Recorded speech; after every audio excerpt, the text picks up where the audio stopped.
Hola, soy Pablo Capecio, doy el curso de reparación de PC para educación no formal y en este video grabado de este PowerPoint vamos a hablar un poquito de los diferentes tipos de gabinetes y sus ventajas y desventajas. Bueno, lo primero es la función del gabinete, que es simplemente la organización, la protección y la contención de los componentes. No tiene una función tenga que ver, que impacte directamente sobre el rendimiento del equipo, sino que simplemente es un contenedor de los componentes del equipo. Hay una pequeña salvedad a este dato, que es que, bueno, que a veces algunos gabinetes, si no están, si no tienen buena ventilación o no son lo suficientemente grandes, bueno, pueden provocar al mayor recalentamiento y por ende, bueno, sí afectar no al rendimiento en este caso de los componentes, sino a que los componentes se deterioren o puedan sufrir daños consecuencia de justamente del recalentamiento. Acá tenemos algunos tipos de gabinetes. Tenemos en este caso un gabinete de línea clásica, que en este caso en la parte baja pueden ver que tiene este hueco que es para poner la fuente de alimentación. O sea, los gabinetes hoy en día tienen dos tipos, los que van con la fuente en la parte superior y los que van con la fuente en la parte inferior. Cuando hablo de fuente, para los que no están muy empapados del tema, es la fuente de alimentación la que brinda la energía eléctrica para su funcionamiento. En este caso seguimos con un diseño de gabinete clásico, pero en este caso podemos ver que incorpora dos ventiladores en el panel lateral, que en ese caso son útiles siempre y cuando estos ventiladores tengan espacio suficiente como para poder ingresar o expulsar aire del interior del gabinete. O sea, de nada sirve que el gabinete esté metido entre dos maderas, por ejemplo, en algunos muebles de computadora que tienen un espacio para el gabinete. Ahí no se justifica tener este tipo de ventiladores porque no pueden justamente, no puede haber buena circulación del aire. Y en este caso, en la parte frontal, vemos lo que se conoce como un display LCD con algunas informaciones de las cuales, bueno, tiene un reloj que no es demasiado importante, pero sí podría llegar a ser un sensor de temperatura, pero para que funcione correctamente y sea un dato importante, debería estar bien conectado el sensor, el que va conectado en la parte interior del equipo, en algún caso sobre el procesador. Si no está bien colocado, la información que muestre va a ser totalmente, no va a ser la real. Bueno, y en este caso tiene una perilla que es un regulador de velocidad de uno de los ventiladores auxiliares. Hay algunos que son fijos y otros se pueden regular para bajar un poco el nivel de ruido, sobre todo en condiciones climáticas que no necesite demasiada refrigeración. Tener ventiladores girando provoca a veces excesivo ruido que es innecesario. Bueno, acá tenemos también, seguimos con los gabinetes de línea clásica, donde, como les decía al principio, tenemos la fuente de alimentación en la parte superior, ¿sí? Bueno, eso es un poco a criterio del usuario. En lo particular, prefiero la fuente en la parte superior porque en la parte baja del gabinete es propensa a acumular mayor cantidad de polvo y si no se le hace una limpieza periódica corremos riesgo de recalentamiento.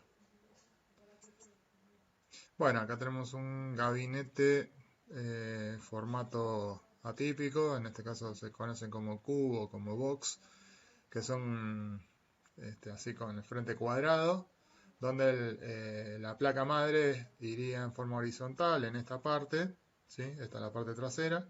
La fuente de alimentación, volvemos a un caso donde va abajo, por eso fíjense que los gabinetes que tienen la fuente en la parte baja, las patas son altas, porque justamente le dan un poco más de lugar para que ventile. Bueno, acá tenemos ya un diseño un poco más futurista, o sea, esto es una cuestión de gustos, donde incorpora ya la parte del panel acrílico que permite ver el interior del equipo Y en este caso, bueno, la función es justamente para ver algo con luces, lo que se conoce hoy como modding, ¿sí? Es el tuneo de los equipos para mostrar lo lindo que quedan. Esto no genera todas las lucecitas de colores, tampoco tienen un impacto en el rendimiento del equipo. Podemos hacer un equipo totalmente discreto que ande con la misma potencia que un equipo con todas las luces de colores que le querramos poner. Pero bueno, eso es cuestión de gustos. Y acá tenemos un diseño un poco más clásico, pero con lo que se conoce como RGB, que son las luces de colores en toda la gama de colores, y el panel acrílico justamente para poder ver el interior. Acá volvemos a un diseño un poco más clásico, donde se pueden ver los ventiladores en el panel lateral, un ventilador en el panel trasero, ¿sí? Lo cual hace que en este caso este tipo de gabinetes tenga una muy buena ventilación y facilita que el equipo no recaliente, sobre todo en condiciones de temperaturas ambiente elevadas, ¿sí? Acá ya entramos en los gabinetes de la línea pequeña. Esto es un gabinete que se conoce como Slim, ¿sí? Que son gabinetes de dimensiones inferiores, pero en lo particular, vuelvo a dar mi opinión a todo esto, no es palabra que lo que estoy diciendo es así. Acá tenemos más desventajas que ventajas. Primero, como hablábamos al principio, que el tamaño hace que, en este caso, ser todo más reducido, no haya demasiada ventilación interna.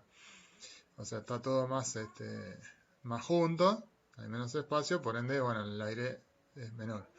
Y hay piezas en este caso, o sea, componentes, como por ejemplo la fuente de alimentación, que en este caso está en esta parte, ahí abajo, se puede ver la rejilla de el cuadrado gris es la fuente de alimentación, que acá salen los cables, que no es de tamaño estándar, o sea, es más reducido.